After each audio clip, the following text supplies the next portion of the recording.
Here's a behind-the-scenes look at the creative team who brought these stories to the forefront. We chose a central location in the museum for the intro. We found that most of the visitors will walk through this central area, and from there it branches out into all of the other galleries, following individual stories. From that central location will be maps and headers of what the locations will be telling and the stories behind them. My name is Luke. I'm a designer at the National Museum of the United States Air Force. I've been working here 10 years and I love every minute of it. My role in the Women in the Air Force exhibit is the designer. I get to decide how it's displayed, the best way to display the content, color palettes, materials, and each of those has a meaning to it. Everything you choose should have a meaning behind it. And for the story of women in the Air Force and the hardships they had to go through to become equal members in the Air Force. So the steel plates represent the walls that the women came up against as they made their way through history, laying the foundations, and they had to break their way through that. So we decided to cut silhouettes of the women of that era into each of the steel plates.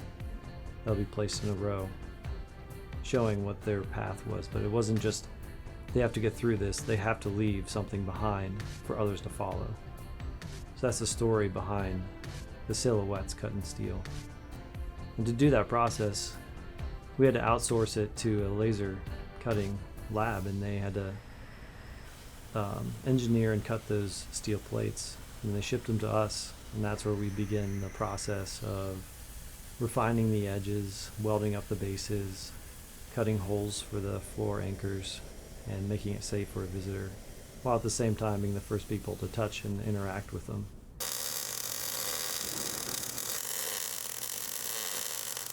When you design things on paper, you don't get to touch it and feel it and understand what it is. And when you give it to the shop and they start building it, start grinding on it, they understand that this is an actual piece of work and it is not finished until it feels right to them and ultimately to the visitor. A lot of my friends and family and people I meet ask what it's like to be a designer at a large museum. And I think the coolest thing, although we do a lot of really neat things behind the scenes, we get to meet a lot of really neat people.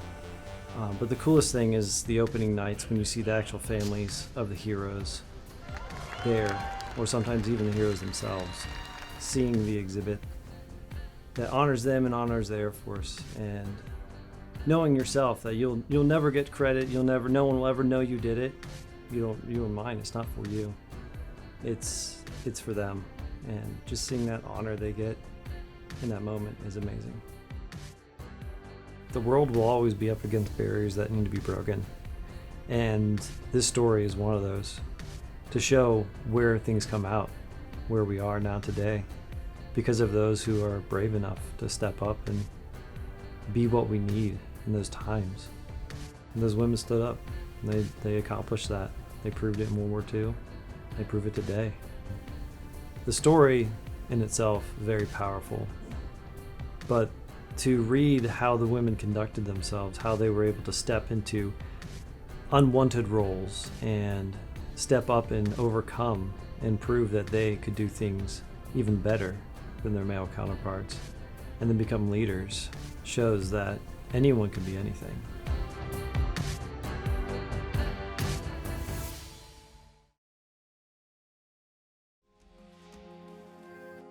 I think it's so important because even though women were allowed to be in the Air Force in the early 1950s, they've had to fight for so long to be able to completely serve their country the same as men.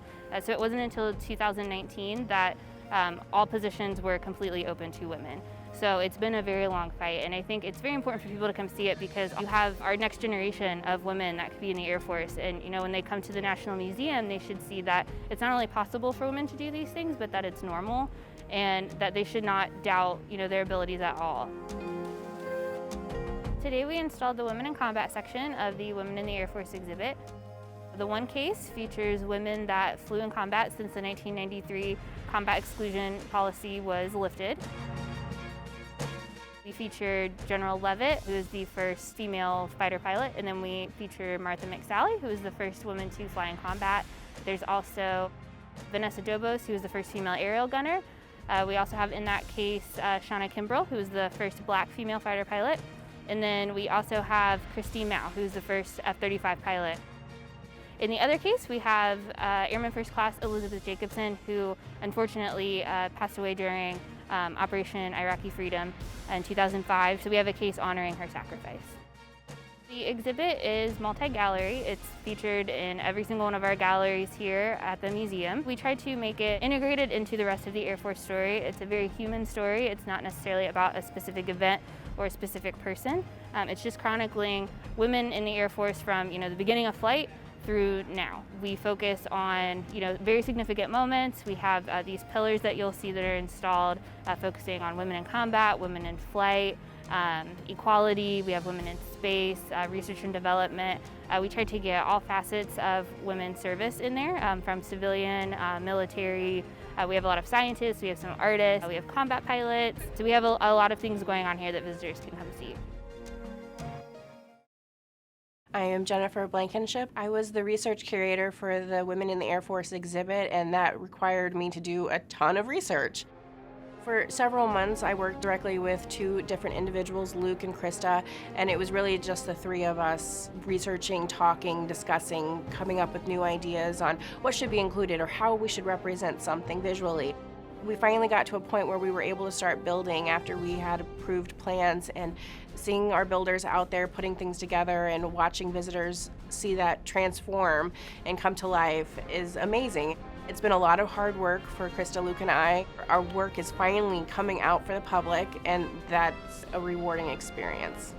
One of the best parts of this exhibit was my ability to talk with women who lived these experiences. It was far more exciting than reading an article or a book, and I spoke to so many women and a few men who supported women throughout these events in history. I spoke with 9 of the 10 first female pilots that graduated in 1977. They let me into a world that I would never have had the opportunity to do otherwise. They allowed me to sit in on emails where they talked about their experiences, and you could see them drawing connections that they hadn't maybe thought of since the 70s, or maybe they had never even thought about until decades later when they could see it as a bigger picture than they could see it back in that day.